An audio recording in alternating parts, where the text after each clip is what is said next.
Good afternoon and welcome to the Saturday session of the Diversity and Belonging Unsung Keyboard Stories conference. We welcome some new faces for this session, which is really wonderful.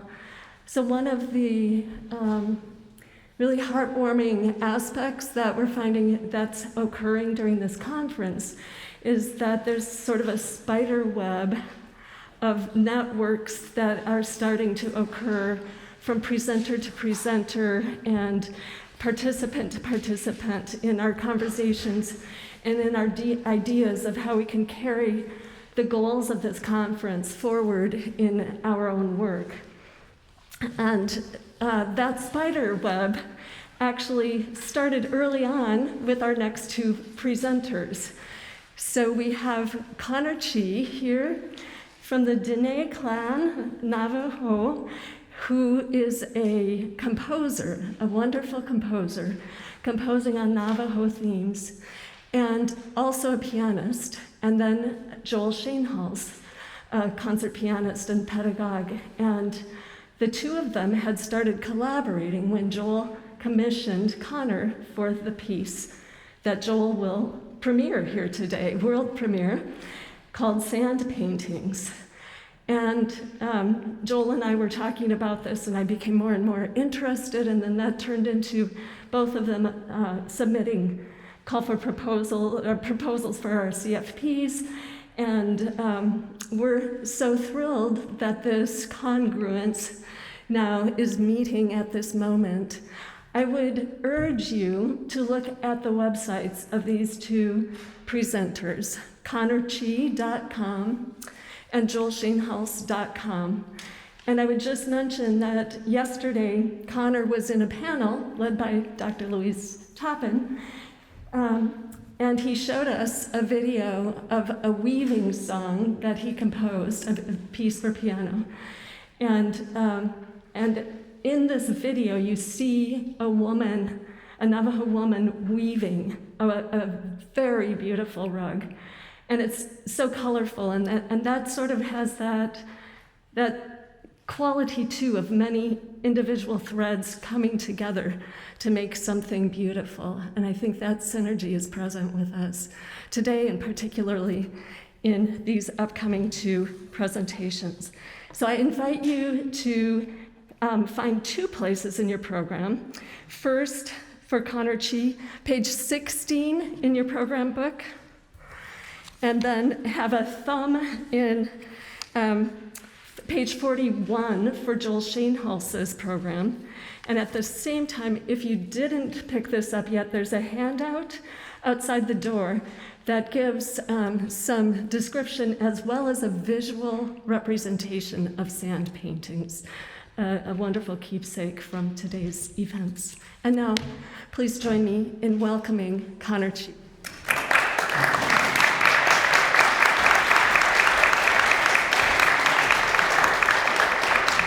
Thank you so much. Yat she Connor Chee inishe bilagana nishla ki ani bashishtin do bandamaza inandasha che to the flanandashanella. Hello, my name is Chee. That's the traditional Navajo introduction that we always do, and I am so grateful to be here today to present about my music and my approach to composition as an Indigenous composer. To start out, I wanted to give just a little bit of background about my goals for this presentation. I'd asked everyone to kind of consider what their thoughts were of what is Indigenous music.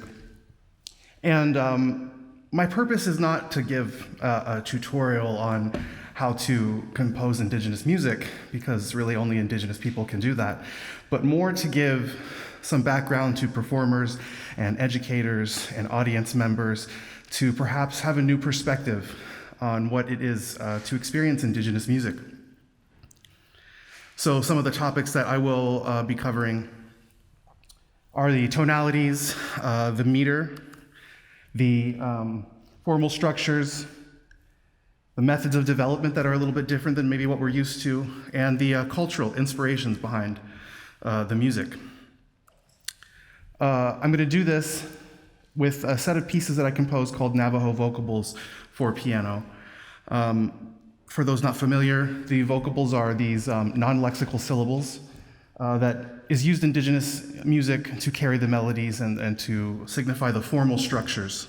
And I'll play some examples today of that. But it is a set of 12 pieces that I composed for solo piano, and it's influenced by some traditional corn grinding songs and songs that are based around the enemy way ceremony. These songs are not the actual sacred ceremonial chants, but they run sort of tangential to that ceremony in a girls' dance. So there are 12 of them, and they can be performed individually, or they fall into sort of a three-movement structure as well, with the first four, middle four, and last four forming movements, if you will.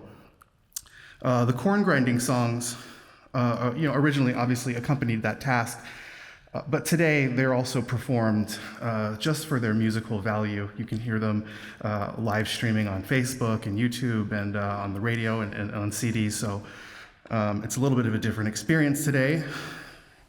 And as I said, the enemy way ceremony, which is a ceremony that's performed for soldiers that are returning to sort of help to heal them. And a lot of the music in Navajo, or Dene as we call ourselves, in that culture is for healing. It has a healing and curative purpose.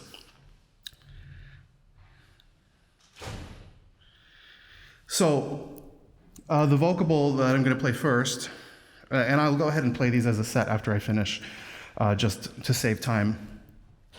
But the vocable number 1, if I can get to the next slide here.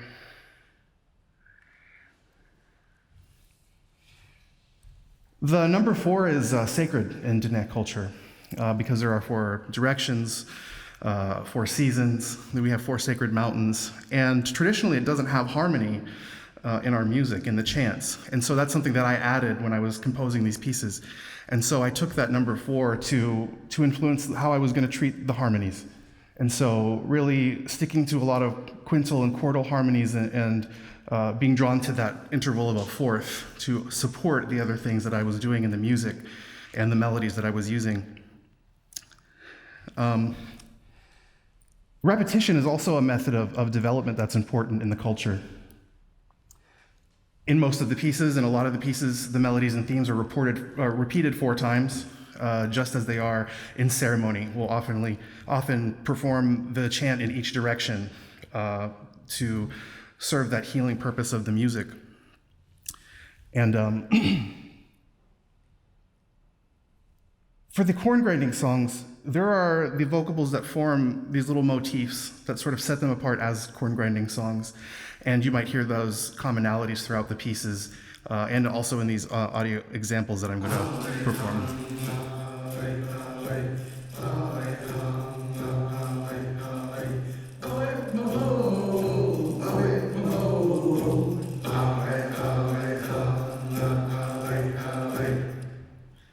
That's an example of one of the corn grinding songs that I use for this vocable, and you can hear that descending minor third pattern that occurs in a lot of corn grinding songs.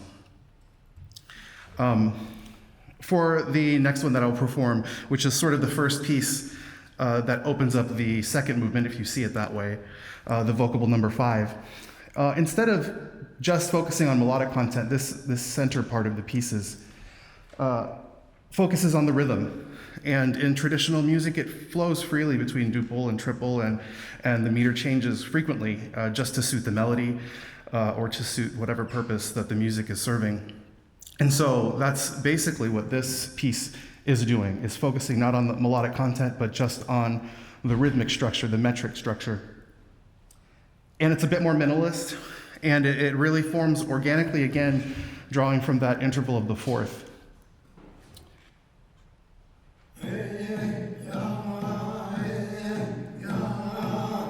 That motive is one that occurs in many different types of songs, and sometimes actually, when it's performed, does include the interval of a fourth, which I use in my music.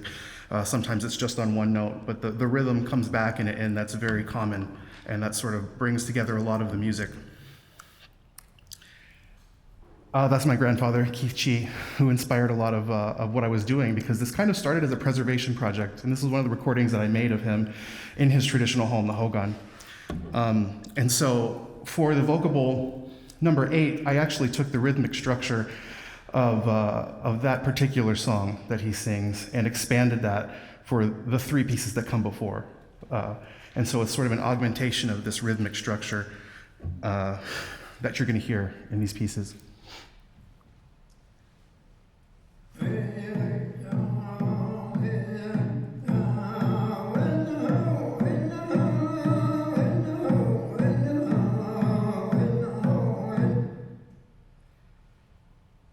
So the last piece in that set, number 8, actually is more or less just a transcription of that melody. So you'll hear the rhythmic structure in the preceding pieces, and then it sort of comes to the actual chant that it was based on.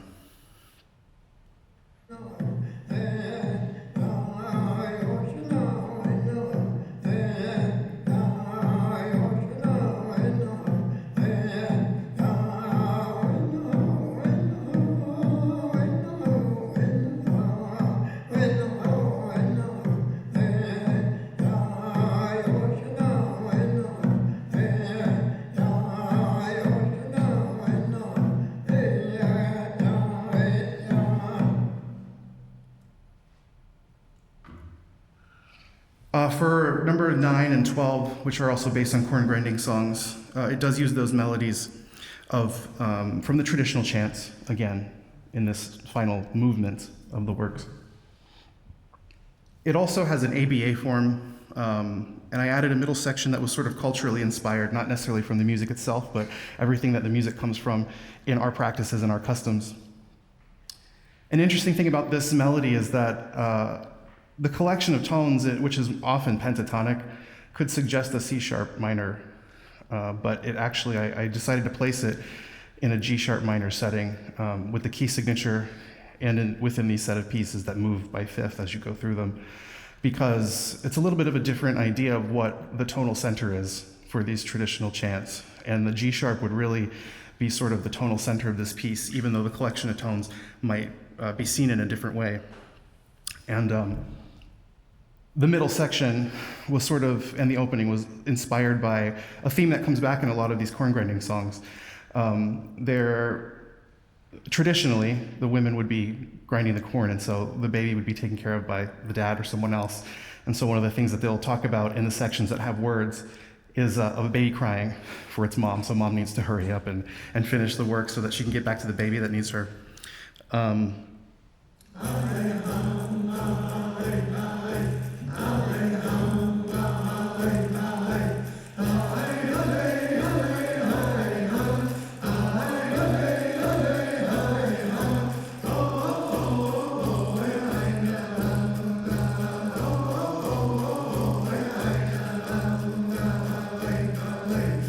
That's just a sample of the chant that this number 9 was based on.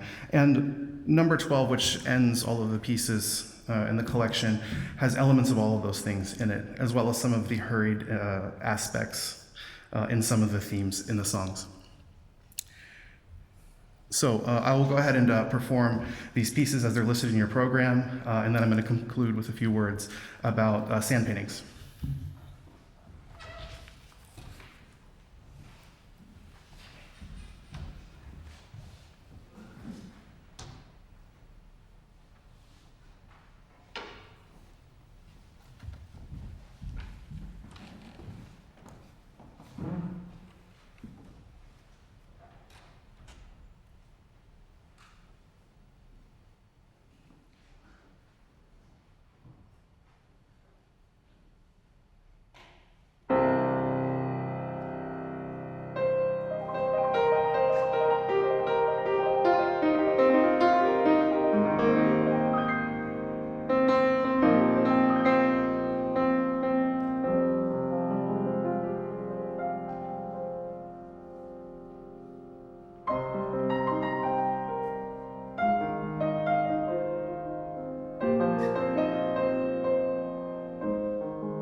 Michelle.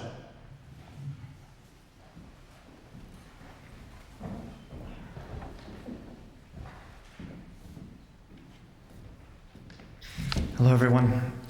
Thanks, Connor. That was terrific. Over the past few days, many of you have asked how this commission came about, this commission you're about to hear, and how did Connor and I meet. So I want to speak about our collaboration a little bit and then turn it back over to Connor to introduce sand paintings. 15 years ago, Connor and I met at a summer music festival in New York. And some years later, we got back in touch via social media. I started seeing that Connor was writing this beautiful music that you just heard and doing something that I thought was not only original, but something that really spoke to me personally. So I got to know this collection of 15 pieces from the Navajo piano, these 12 vocables and 3 preludes. And these were the first pieces of Connor's that I fell in love with. I then discovered his second collection of pieces from Emergence, which focuses on the Navajo creation stories. And I fell in love with those pieces as well. During this time, I wrote to Connor from time to time, doing my best to convey my enthusiasm, admiration, love for what he was creating and how it spoke to me. I also asked him from time to time if he had scores. And I started to play more of his music and found myself learning about different aspects of Navajo culture that I was not familiar with. When Connor released his third collection of pieces, Scenes from Deneta, I was even more in awe of his compositions and the body of work that he had created. And then I saw him release the accompanying cinematic videos for those wonderful piano pieces, which I hope you will all view. Those are available for free on YouTube, Scenes from Deneta on his YouTube channel. They are really stunning. The idea of this commission kind of grew organically and evolved as I learned more of Connor's music. And we spoke finally for the first time in 15 years on the phone in the fall of 2020. First time since that summer in New York. And he kindly accepted a commission.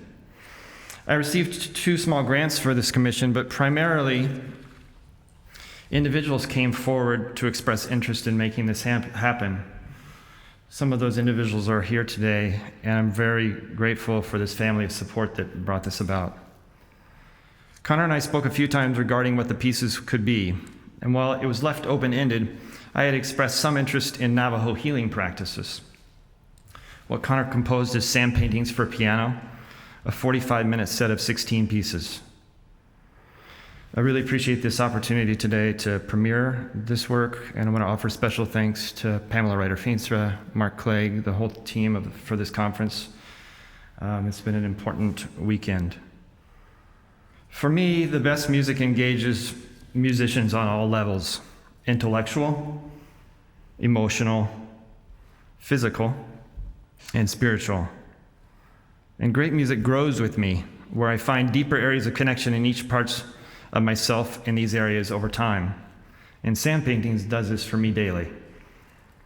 So I want to thank Connor not only for composing these pieces, but also for gently and patiently opening doors to Navajo life, culture, philosophy, history, and people that I most likely would not have encountered without his music. I also want to thank you for this beautiful necklace, Connor. Connor's music has given me a door into all this richness, and my hope is it will be a door for many others as well. So before I turn it over to Connor to talk about sand paintings, I'll just point you again to the handout, because there's a lot to unpack in these pieces. In particular, I think you'll want to follow the graphic representation of the program, which gives you a visual sense of what you'll experience through the journey of these 16 pieces. Thanks.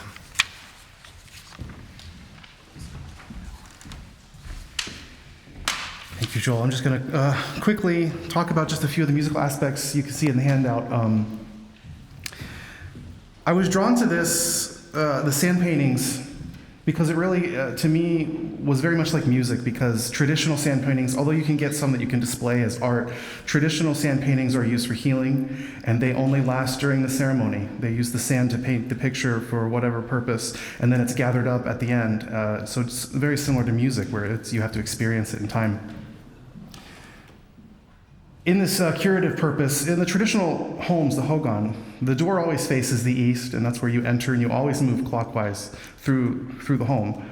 And the sand paintings often will depict that in a circular pattern that starts in the east, and that's why these pieces start with the eastern representations and move clockwise through the pieces.